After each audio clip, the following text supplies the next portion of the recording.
तो मंडल के कई गांवों में कनकई नदी कटाव कर रही है। कटाव का सबसे ज्यादा असर ताराबाड़ी गांव में देखने को मिल रहा है। यहां नदी तेज से कटाव कर रही है। आप तस्वीरों में साफ देख सकते हैं कि कैसे देखते ही देखते जमीन धंस गई। जमीन का एक बड़ा टुकड़ा नदी में समा गया। कनकई नदी इतनी तेजी से कटाव कर रही है कि 5 सेकंड में जमीन का एक बड़ा टुकड़ा नदी में समा गया। नदी के इस रौद्र रूप को देखते हुए लोग अपने हाथों से अपने आशियाने को उजाड़ रहे हैं। नदी के किनारे बसे इस गांव के कई पक्के मकान भी नदी में समा चुके हैं। कनकई नदी सालों से कटाव करती आ रही है, लेकिन इस समस्या के समाधान की कोई कोशिश नहीं की गई है अभी तक। तो नदी में कई मकान विलीन हो चुके हैं और नदी का रौद्र रूप अभी भी जारी है, कटाव जारी है, लेकिन कई बार शिकायत के बाद भी, गुजारिश के बाद भी अभी तक इसे अधिकारी ने ध्यान नहीं दिया। नतीजा, अब वहां के बासिंदे अपने आशियाने को उजाड़कर वहां से जा रहे हैं।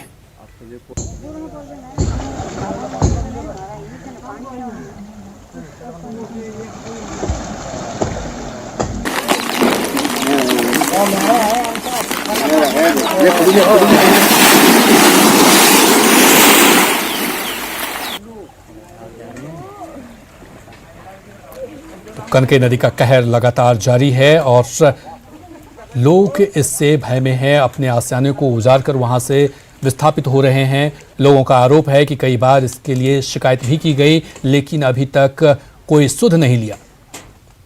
इसी विधानसभा क्षेत्र में चूँकि ये इलाका सैलाब ज़्यादा इलाका है, बाढ़ प्रभावित क्षेत्र है और यहाँ बड़ी बड़ी नदियाँ हैं, पनार, महानंदा, कनकई और परवान।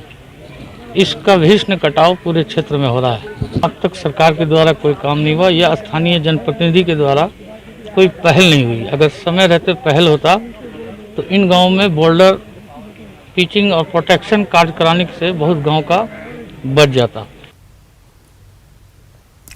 उधर मुजफ्फरपुर शहर के लोग जल जमाव से परेशान हैं। 2 दिन पहले हुई बारिश का पानी अभी तक नहीं निकल पाया है। शहर के मिठनपुरा, मोती झील, बेला, हाथी चौक समेत कई इलाकों में पानी भरा हुआ है। मुजफ्फरपुर में जल जमाव की समस्या इतनी गंभीर हो गई है कि शहर का 2/3 हिस्सा बिल्कुल जल जमाव से जूझ रहा है। या तो सड़कों पे पानी है या फिर घरों में पानी है और थोड़ी सी बारिश होने के बाद जो ड्रेनेज सिस्टम है उसकी पोल खुलती है। मैं अभी मौजूद हूँ, ये आप देखिए, जो पूरा इलाका है मिठनपुरा का और जो बेला इलाका है, पानी टंकी चौक तक इसी प्रकार जो लोग जल जमाव के बीच मुख्य सड़क होकर गुजर रहे हैं। लेकिन सड़क के किनारे की जितने भी घर हैं, दुकानें हैं, उसमें भी पानी है और लोग इसी प्रकार जीवन यापन कर रहे हैं। पिछले जून, जुलाई और अब अगस्त माह में लगातार जो बारिश हो रही है, औसतन से अधिक बारिश हुई है, उसका ये असर है। लेकिन जो ड्रेनेज सिस्टम है उसकी पोल खुलती है। पोल इसलिए भी खुलती है कि स्मार्ट सिटी में मुजफ्फरपुर शहर का चयन है।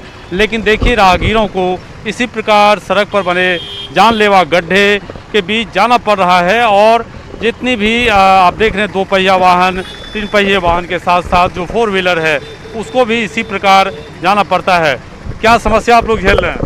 बहुत परेशानी में है सर। हम लोग करीबन महीना दिन से इस तरह से पानी में आगे गाड़ी चलाना और किसी तरह से दाल रोटी के लिए व्यवस्था करते हैं हम लोग कोई जगह। बहुत दिक्कत है हम लोग के शहर में, मुजफ्फरपुर में। कोई यहाँ विकास का काम नहीं, देख लिया हर जगह पानी पानी नजर आ रहा है।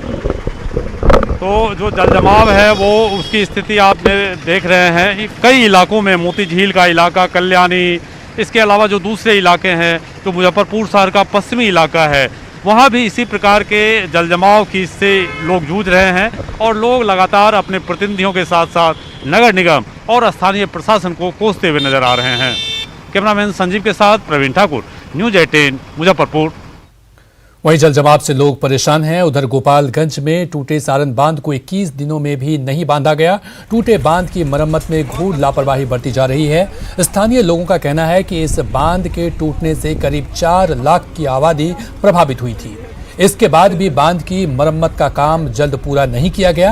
हालांकि अधिकारियों का कहना है कि अगले 10 दिनों में बांध की मरम्मत का काम पूरा हो जाएगा। बता दें कि 23 जुलाई को गंडक नदी के पानी के दबाव से सारण बांध टूट गया था।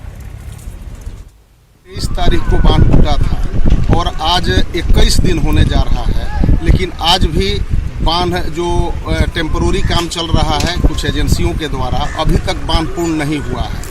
और इस बांध टूटने से बरौली, माझा, बैकुंठपुर, सिधवलिया और मसरख होते हुए छपरा तक लाखों लोग प्रभावित हुए हैं।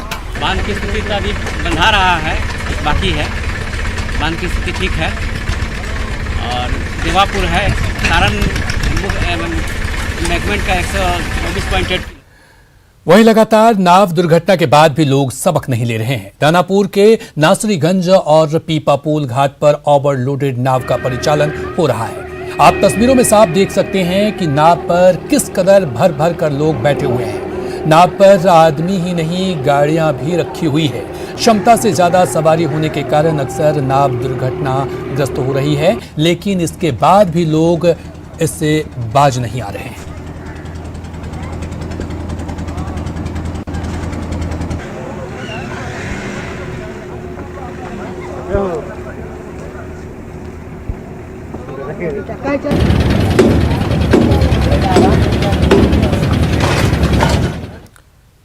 और स्वतंत्रता दिवस के एक दिन पहले आतंकियों ने कायराना करतूत की, जहां जम्मू कश्मीर के नौगाम में पुलिस पार्टी पर हमला किया, जिसमें 2 जवान शहीद हो गए।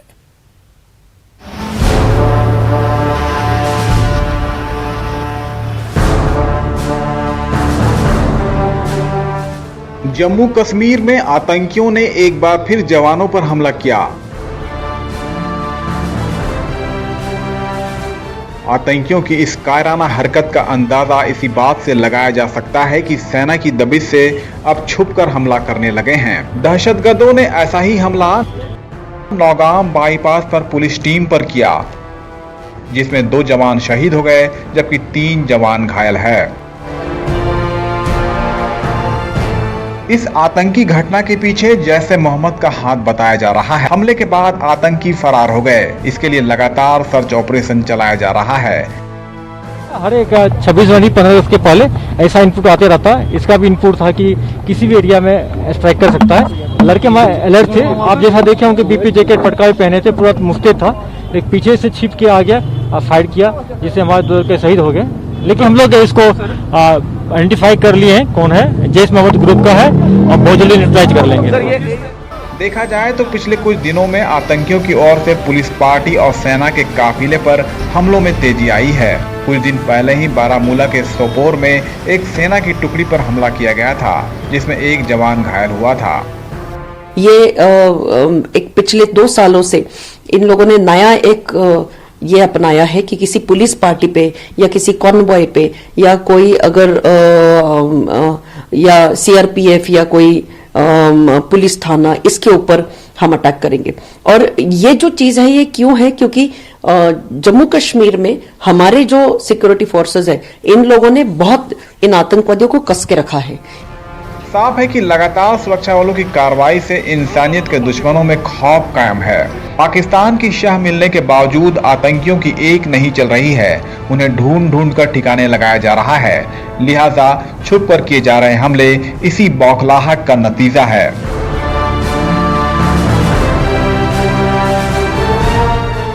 Bureau report, news 18 network.